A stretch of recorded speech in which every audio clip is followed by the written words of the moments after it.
Assalamualaikum warahmatullahi wabarakatuh. Kami dari kelompok 13 akan mempresentasikan hasil diskusi kami mengenai tentang PSAK 72, yaitu pendapatan dari kontrak dengan pelanggan. Sebelumnya, saya ingin memperkenalkan anggota dari kelompok 13 terlebih dahulu. Ada saya Nisa Baizurah, ada rekan saya Edla Fredlina, dan Ulfa Latifah.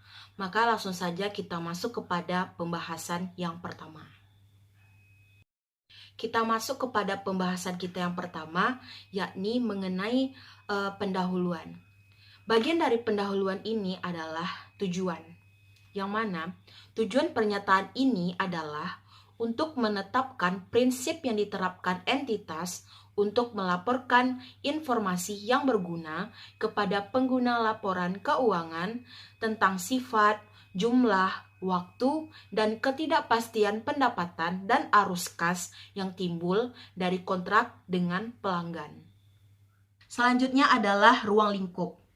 Entitas menerapkan pernyataan ini untuk seluruh kontrak dengan pelanggan, kecuali hal berikut.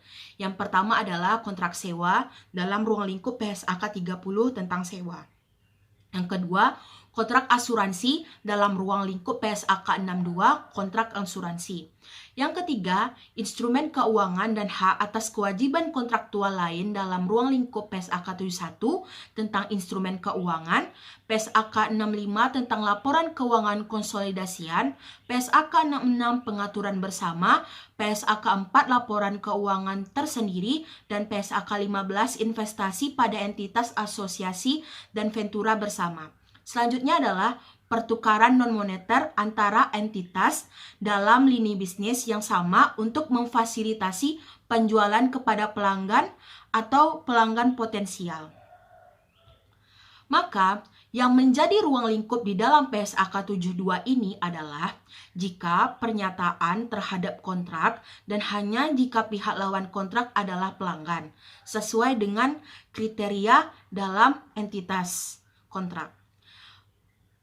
Pelanggan adalah pihak yang memiliki kontrak dengan entitas untuk memperoleh barang atau jasa yang merupakan output dari aktivitas normal entitas untuk dipertukarkan dengan imbalan.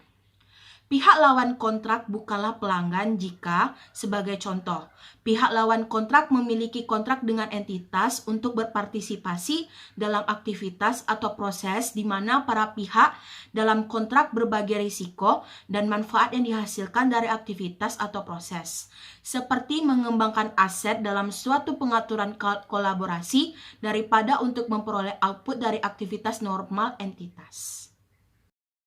Pembahasan yang selanjutnya yaitu adalah pengakuan, yang mana topik pertama dari pengakuan ini adalah mengidentifikasi kontrak. Dalam mengidentifikasi kontrak, yakni meliputi para pihak dalam kontrak tersebut yang telah menyetujui kontrak, baik itu secara tertulis, lisan, atau sesuai dengan praktik bisnis pada umumnya, dan berkomitmen untuk melaksanakan kewajiban mereka masing-masing. Kemudian, entitas dapat mengidentifikasi hak setiap pihak mengenai barang atau jasa yang akan dialihkan. Serta entitas tersebut juga dapat mengidentifikasikan jangka waktu pembayaran barang atau jasa yang akan dialihkan. Dalam mengidentifikasi kontrak ini juga memiliki substansi komersial, yaitu berupa risiko, waktu, atau jumlah arus kas masa depan entitas yang diperkirakan berubah sebagai akibat dari kontrak. Selanjutnya, kemungkinan besar dalam pengidentifikasian kontrak ini akan muncul probable atau kemungkinan entitas tersebut akan menagih imbalan yang akan menjadi haknya dalam pertukaran barang atau jasa yang akan dialihkan kepada pelanggan. PSAK 72 ini sangat berkaitan dengan istilah yang namanya kontrak. Sebelumnya, dalam PSAK 72 ini menjelaskan bahwasanya kontrak adalah perjanjian antara dua pihak atau lebih yang menciptakan hak dan kewajiban yang dapat dipaksakan. Kontrak dapat tertulis, lisan, atau tersirat dalam praktik bisnis umum entitas. Beberapa kontrak dengan pelanggan memiliki durasi yang tidak tetap dan dapat diakhiri atau dimodifikasi oleh salah satu pihak setiap saat. Kontrak lainnya dapat secara otomatis diperbaharui dengan dasar periodik sebagaimana diatur dalam kontrak tersebut. Sebuah kontrak tak terlaksana penuh jika kedua kriteria berikut terpenuhi. Yang pertama, entitas belum mengalihkan barang atau jasa yang dijanjikan kepada pelanggan. Yang kedua, entitas belum menerima dan belum berhak menerima imbalan ataupun dalam pertukaran dengan barang atau jasa yang dijanjikan. Selanjutnya adalah mengenai kombinasi kontrak. Entitas mengombinasikan dua atau lebih kontrak yang disepakati pada waktu yang sama atau berdekatan dengan pelanggan yang sama. Yakni itu adalah pihak berelasi dari pelanggan dan mencatat kontrak tersebut sebagai kontrak tunggal jika satu atau lebih kriteria berikut terpenuhi.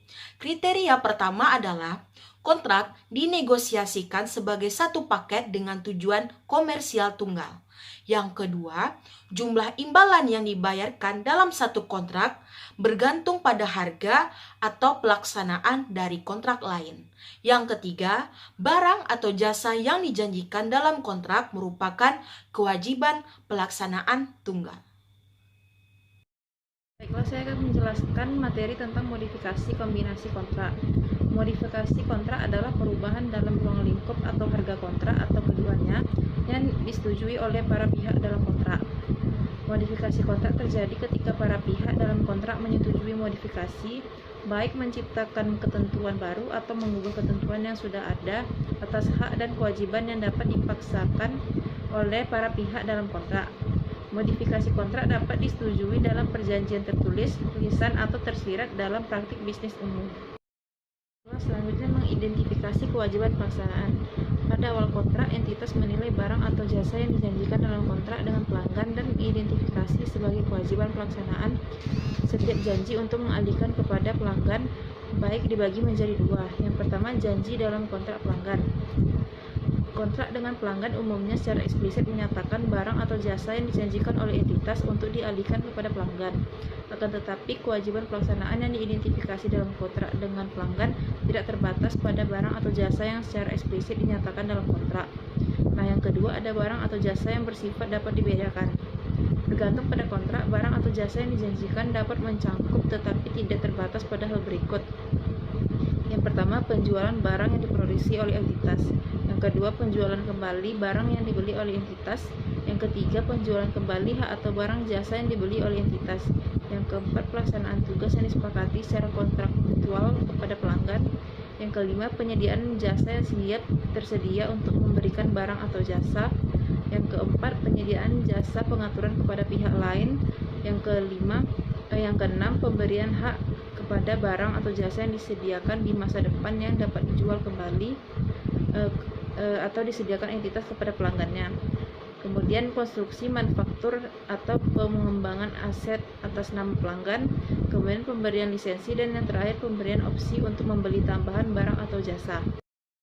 Baiklah, selanjutnya penyelesaian kewajiban pelaksanaan. Entitas mengakui pendapatan ketika atau selama entitas menyelesaikan kewajiban pelaksanaan dengan mengalihkan barang atau jasa yang dijanjikan kepada pelanggan. Aset dialihkan ketika pelanggan memperoleh pengendalian atas aset. Nah, penyelesaian kewajiban pelaksanaan ini dibagi menjadi tiga. Yang pertama itu kewajiban pelaksanaan yang diselesaikan sepanjang waktu. Entitas mengalihkan pengendalian barang atau jasa sepanjang waktu dan oleh karena itu menyelesaikan kewajiban pelaksanaan dan mengakui pendapatan sepanjang waktu jika dari kriteria berikut terpenuhi. Yang pertama, pelanggan secara simultan menerima dan mengonsumsi manfaat yang diselesaikan oleh kinerja entitas saat entitas melaksanakan kewajiban pelaksanaannya tersebut. Kemudian yang kedua, kinerja entitas menciptakan atau meningkatkan aset. Yang ketiga, kinerja entitas tidak menciptakan suatu aset dengan penggangguan dengan penggunaan alternatif bagi entitas. Dan entitas memiliki hak atas pembayaran yang dapat dipaksakan atas kinerja yang telah diselesaikan sampai saat ini. Nah, yang kedua, kewajiban pelaksanaan yang diselesaikan pada waktu tertentu.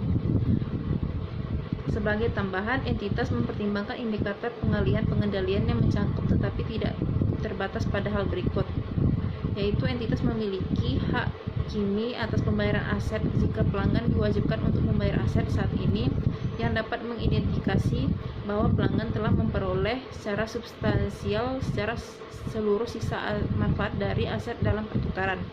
Yang kedua, pelanggan memiliki hak kepemilikan legal atas aset atau hak kepemilikan legal mengidentifikasikan pihak mana dalam kontrak yang memiliki kemampuan untuk mengarahkan penggunaan atas dan memperoleh secara substansial seluruh sisa manfaat dari aset untuk membatasi akses dari entitas lain terhadap manfaat tersebut.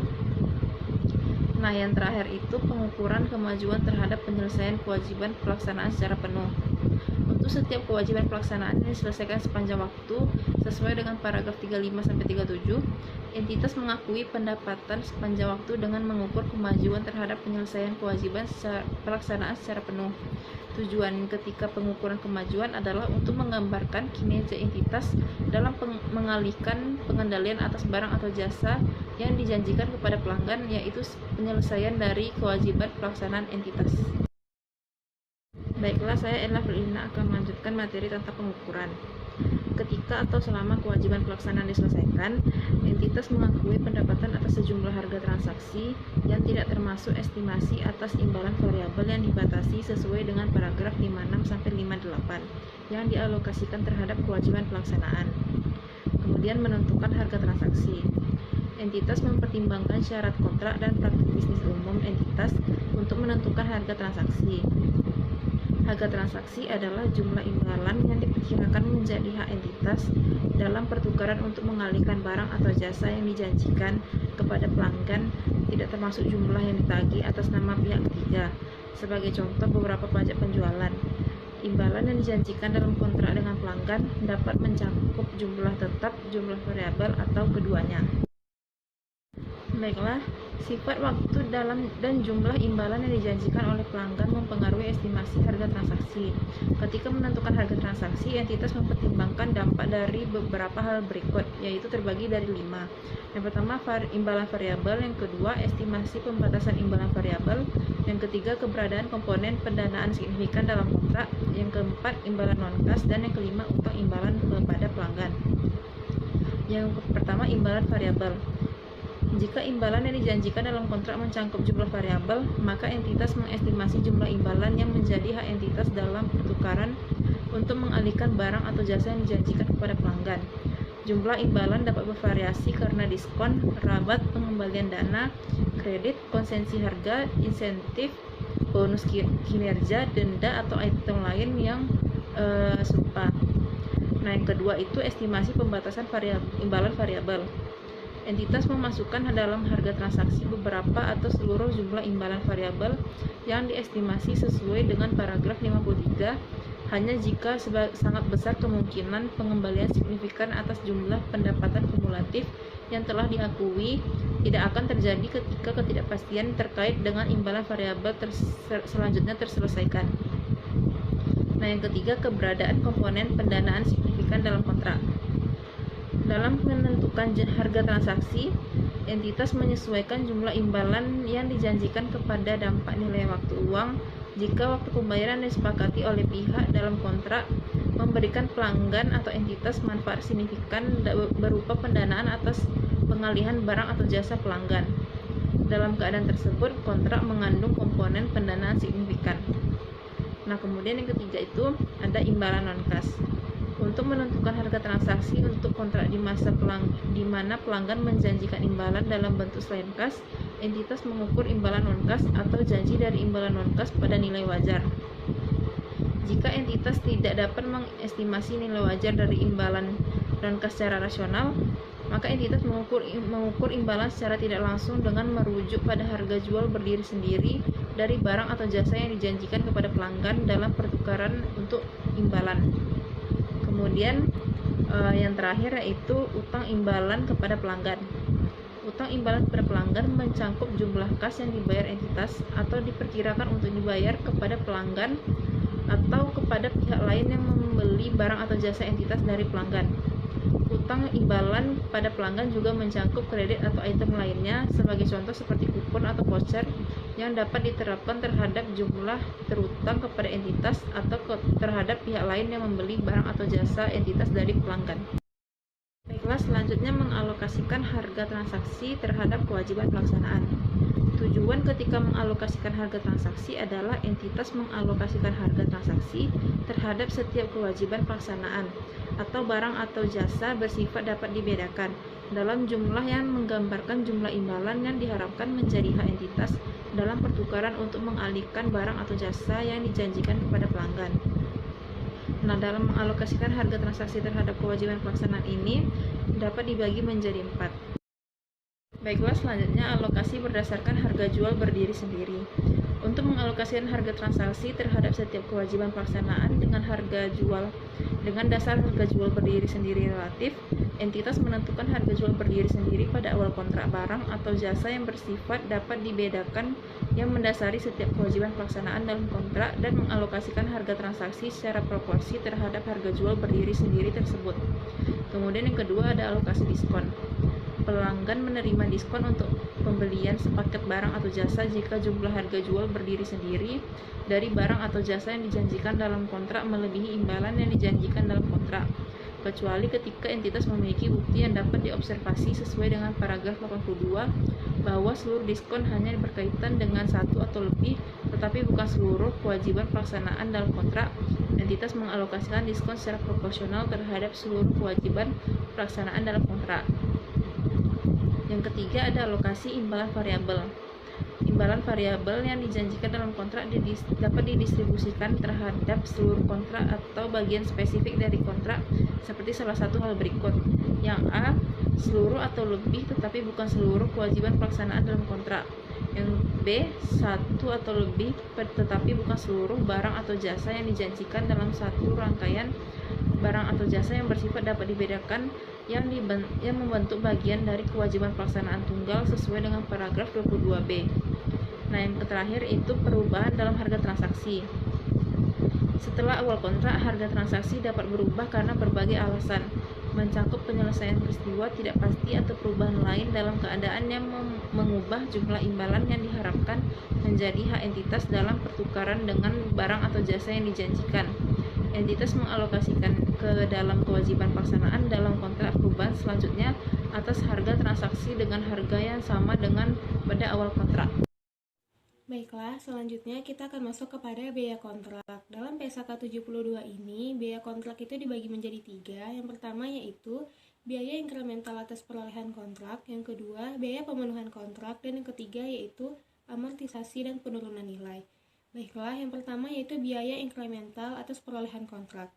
Entitas mengakui biaya inkremental atas perolehan kontrak dengan pelanggan sebagai aset jika entitas memperkirakan untuk memulihkan biaya tersebut. Biaya inkremental atas perolehan kontrak adalah biaya yang terjadi untuk memperoleh kontrak dengan pelanggan yang tidak akan terjadi jika kontrak tersebut belum diperoleh. Kedua yaitu biaya pemenuhan kontrak. Jika biaya yang terjadi dalam memenuhi kontrak dengan pelanggan tidak berada dalam ruang lingkup pernyataan lain, maka entitas mengakui sebagai aset atas biaya yang terjadi untuk memenuhi kontrak hanya jika biaya tersebut memenuhi beberapa kriteria. Yang pertama yaitu biaya berkaitan secara langsung dengan kontrak atau untuk kontrak yang diantisipasi dapat diidentifikasi secara spesifik oleh entitas. Sebagai contoh yaitu biaya yang berkaitan dengan jasa yang disediakan dalam pembaruan kontrak yang ada atau biaya merancang atau cost of designing aset untuk dialihkan dalam kontrak spesifik yang belum disetujui. Yang kedua yaitu biaya menghasilkan atau meningkatkan sumber daya entitas yang akan digunakan dalam penyelesaian atau dalam melanjutkan penyelesaian kewajiban pelaksanaan di masa depan. Dan yang ketiga yaitu biaya yang diharapkan akan dipulihkan. Dan yang ketiga yaitu amortisasi dan penurunan nilai. Aset diakui sesuai dengan paragraf 91 dan 95, di mana diamortisasi dengan dasar sistematik yang konsisten dengan pengalihan kepada pelanggan atas barang atau jasa yang berkaitan dengan aset. Aset dapat berkaitan dengan barang dan jasa yang dialihkan dalam kontrak yang diantisipasi secara spesifik. Entitas memperbaharui amortisasi untuk mencerminkan perubahan signifikan dalam waktu yang diperkirakan entitas atas pengalihan barang atau jasa kepada pelanggan yang berkaitan dengan aset. Perubahan tersebut dicatat sebagai perubahan dalam estimasi akuntansi sesuai dengan PSAK 25, di mana PSAK ini membahas mengenai kebijakan akuntansi, perubahan estimasi akuntansi, dan kesalahan. Entitas mengakui rugi penurunan nilai dalam laba rugi jika jumlah tercatat aset yang diakui sesuai dalam paragraf 91 dan 95 melebihi yang pertama, jumlah sisa dari imbalan yang diharapkan entitas untuk diterima dalam pertukaran barang atau jasa yang berkaitan dengan aset dikurangi dengan biaya yang berkaitan langsung dengan penyediaan barang atau jasa dan yang belum diakui sebagai beban, sesuai dengan paragraf 97. Selanjutnya yaitu penyajian. Ketika salah satu pihak dalam kontrak telah melaksanakan, maka entitas menyajikan kontrak dalam laporan posisi keuangan sebagai aset kontrak atau liabilitas kontrak, bergantung kepada hubungan antara kinerja entitas dengan pembayaran pelanggan. Entitas menyajikan hak tanpa syarat terhadap imbalan secara terpisah sebagai piutang. Selanjutnya yaitu pengungkapan. Tujuan persyaratan pengungkapan adalah agar entitas mengungkapkan informasi yang cukup yang memungkinkan para pengguna laporan keuangan dapat memahami sifat, jumlah, waktu, dan ketidakpastian pendapatan dan arus kas yang timbul dari kontrak dengan pelanggan. Untuk mencapai tujuan tersebut, maka entitas mengungkapkan informasi kuantitatif dan kualitatif tentang seluruh hal berikut, di mana hal tersebut yaitu yang pertama, kontrak dengan pelanggan, yang kedua, pertimbangan signifikan, dan perubahan dalam pertimbangan yang dibuat dalam menerapkan pernyataan ini terhadap kontrak tersebut, dan yang ketiga yaitu aset yang diakui dari biaya untuk memperoleh atau memenuhi kontrak dengan pelanggan sesuai dengan paragraf 91 atau 95. Baiklah, selanjutnya saya akan menjelaskan mengenai kontrak dengan pelanggan, di mana dalam PSAK 72 ini terbagi menjadi 4, yaitu pemisahan pendapatan, saldo kontrak, kewajiban pelaksanaan, dan harga transaksi yang dialokasikan terhadap sisa kewajiban pelaksanaan. Baiklah, yang pertama yaitu pemisahan pengungkapan, di mana entitas memisahkan pendapatan yang diakui dari kontrak dengan pelanggan ke dalam kategori yang menggambarkan bagaimana sifat, waktu, jumlah, dan ketidakpastian dari pendapatan dan arus kas yang dipengaruhi oleh faktor ekonomi. Yang kedua yaitu saldo kontrak. Entitas mengungkapkan seluruh hal berikut. Yang pertama yaitu saldo awal dan akhir dari piutang, aset kontrak, dan liabilitas kontrak dari kontrak dengan pelanggan jika tidak disajikan secara terpisah atau diungkapkan. Yang kedua, pendapatan yang diakui dalam periode pelaporan yang termasuk dalam saldo liabilitas pada awal periode. Yang ketiga yaitu pendapatan yang diakui dalam periode pelaporan dari kewajiban pelaksanaan yang diselesaikan atau diselesaikan sebagian pada periode sebelumnya. Sebagai contoh yaitu perubahan dalam harga transaksi. Selanjutnya yaitu kewajiban pelaksanaan. Entitas mengungkapkan informasi mengenai kewajiban pelaksanaan dalam kontrak dengan pelanggan jika mencakup deskripsi berikut. Yang pertama, ketika entitas telah menyelesaikan kewajiban pelaksanaannya, mencakup ketika kewajiban pelaksanaan diselesaikan dalam pengaturan bill and hold. Yang kedua, syarat pembayaran yang signifikan. Yang ketiga, sifat barang atau jasa yang dijanjikan entitas untuk dialihkan dengan menekankan kewajiban pelaksanaan untuk mengatur pihak lain mengalihkan barang atau jasa. Yang keempat, kewajiban untuk retur, pengembalian dana, dan kewajiban serupa lainnya. Dan yang terakhir yaitu jenis garansi dan kewajiban terkait. Dan yang terakhir yaitu harga transaksi yang dialokasikan terhadap sisa kewajiban pelaksanaan. Entitas mengungkapkan informasi berikut tentang sisa kewajiban pelaksanaan. Yang pertama, jumlah gabungan dari harga transaksi yang dialokasikan pada kewajiban pelaksanaan yang tidak diselesaikan pada akhir periode pelaporan, dan penjelasan mengenai kapan entitas mengharapkan untuk mengakui sebagai pendapatan jumlah yang diungkapkan sesuai dengan paragraf 120A, di mana entitas mengungkapkan dengan salah satu cara berikut. Yang pertama, dengan dasar kuantitatif menggunakan rentang waktu yang paling sesuai selama sisa periode kewajiban pelaksanaan atau menggunakan informasi kualitatif. Selanjutnya yaitu pertimbangan signifikan dalam penerapan pernyataan ini, di mana pertimbangan signifikannya yaitu yang pertama, menentukan waktu penyelesaian kewajiban pelaksanaan. Atas penyelesaian kewajiban pelaksanaan sepanjang waktu, entitas mengungkapkan kedua hal berikut. Yang pertama, metode yang digunakan untuk mengakui pendapatan. Dan yang kedua yaitu penjelasan mengapa metode yang digunakan memberikan gambaran yang tepat atas pengalihan barang atau jasa.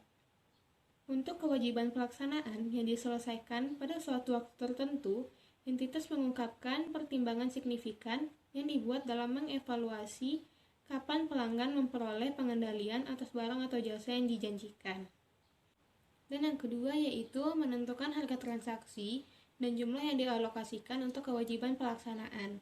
Entitas mengungkapkan informasi tentang metode, input, dan asumsi yang digunakan untuk seluruh hal berikut. Yang menentukan harga transaksi yang mencakup tetapi tidak terbatas pada estimasi imbalan variabel, penyesuaian imbalan, karena dampak nilai waktu uang dan pengukuran imbalan non-kas. Dan yang kedua, menilai apakah estimasi atas imbalan variabel tersebut dibatasi. Selanjutnya saya akan menjelaskan mengenai aset yang diakui dari biaya untuk memperoleh atau memenuhi kontrak dengan pelanggan. Entitas mendeskripsikan kedua hal berikut. Yang pertama, pertimbangan yang dibuat dalam menentukan jumlah biaya yang terjadi untuk memperoleh atau memenuhi kontrak dengan pelanggan. Dan yang kedua, metode yang digunakan untuk menentukan amortisasi setiap periode pelaporan. Entitas mengungkapkan seluruh hal berikut. Saldo akhir aset yang diakui dari biaya yang terjadi untuk memperoleh atau memenuhi kontrak dengan pelanggan berdasarkan kategori utama aset. Dan jumlah amortisasi dan rugi penurunan nilai yang diakui dalam periode pelaporan. Dan yang terakhir yaitu panduan praktis. Jika entitas memilih untuk menggunakan panduan praktis, baik dalam paragraf 63 tentang keberadaan komponen pendanaan signifikan atau paragraf 94 mengenai biaya inkremental dalam memperoleh kontrak, entitas mengungkapkan fakta tersebut. Baiklah, sekian penjelasan kami mengenai PSAK 72 tentang pendapatan dari kontrak dengan pelanggan. Semoga bermanfaat untuk teman-teman semua, dan kami mohon maaf apabila ada kesalahan. Saya akhiri dengan wabillahi taufiq wal hidayah. Wassalamualaikum warahmatullahi wabarakatuh.